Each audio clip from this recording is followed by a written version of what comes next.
Hello, this is Donald Fraser from Living Your Best Life at 60, and today we're going to be making kombucha. So you'll need yourself a glass container. Mine is 1.5 gallons. You'll need some sugar, some black tea, and you will need a SCOBY. And actually, if you don't have a SCOBY, you can actually make your own. I have made one and I was gifted one. So then you need starter. So my starter is from my last batch of kombucha. It's 2 cups of starter. You can buy raw kombucha and use that. And then you do need vinegar. It's for sterilizing the things that you're using. So we're gonna start with, I'm gonna take you over here. We're gonna start with boiling some water and getting our sweet tea ready. All right, our water is now boiling and it's time to add the tea. I'm going to turn down the burner and I'm going to add our tea bags. I've already taken the tea bag out of their packaging to save time. So I'm just going to dump them in there. And so I want to tell you, when I am making 1 gallon of tea, I use 12 tea bags. And when I'm making 1.5 gallons, I use 16. When I first started making kombucha, I read recipes that said 8 tea bags per gallon. But I just didn't like the taste as much. So I added tea bags for a stronger taste. I'm gonna stir these into the water with a sterilized spoon, and we're gonna let these steep.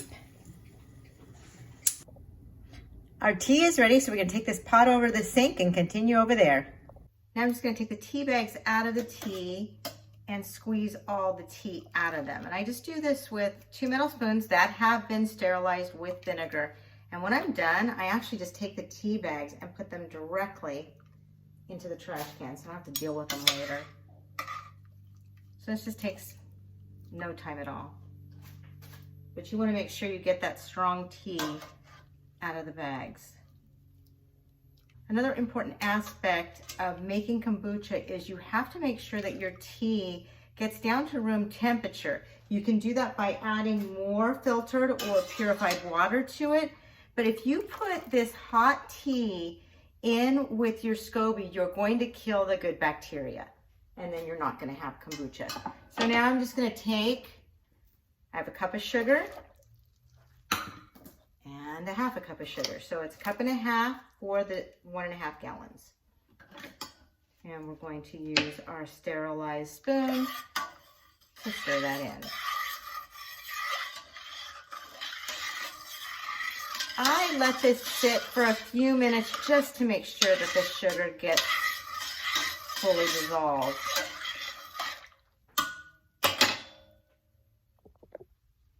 Now we're going to move our complete operation to the sink. I've put my glass container, my glass jar in the sink, and I've actually put some filtered water in it.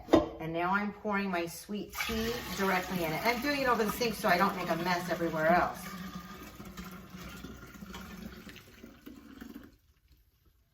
And it looks like I still need to add some filtered water. So my sink water is filtered and I do use it. So I'm just gonna get that to where, I'm only gonna take it up to, you'll see, to this rim right here, because I still have 2 cups of starter and my SCOBY to go in here.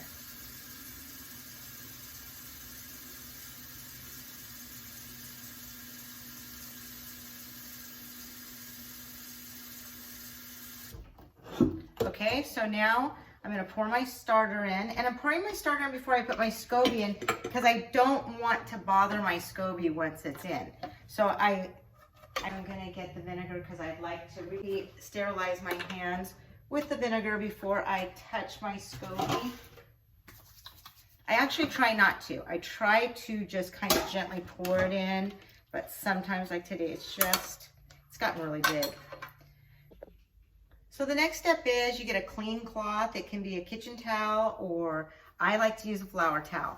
And you want to drape it over your kombucha, and I use a rubber band. We do not want to close the lid on this. We need to get air in, but we don't want to have any breaches, or you will get like fruit flies in here that will lay eggs and you'll have worms in your kombucha. So none of us want that. So I'm gonna move this into my garage, let it set for a couple of weeks. That's what works for my kombucha. Temperatures and lighting in everybody's house is different, and your taste is different. So in a week from now, just taste it with a little spoon and see if it's to your liking. I like mine in 2 weeks. It tastes pretty good. When you like the taste of your kombucha, put it in bottles and put your bottles in a dark place for at least 2 days for the second fermentation. In 2 weeks, when my kombucha is ready, I will do another video on how to flavor your kombucha. I hope you enjoyed this video, and if you did, please like and subscribe. Have a great day and enjoy your kombucha.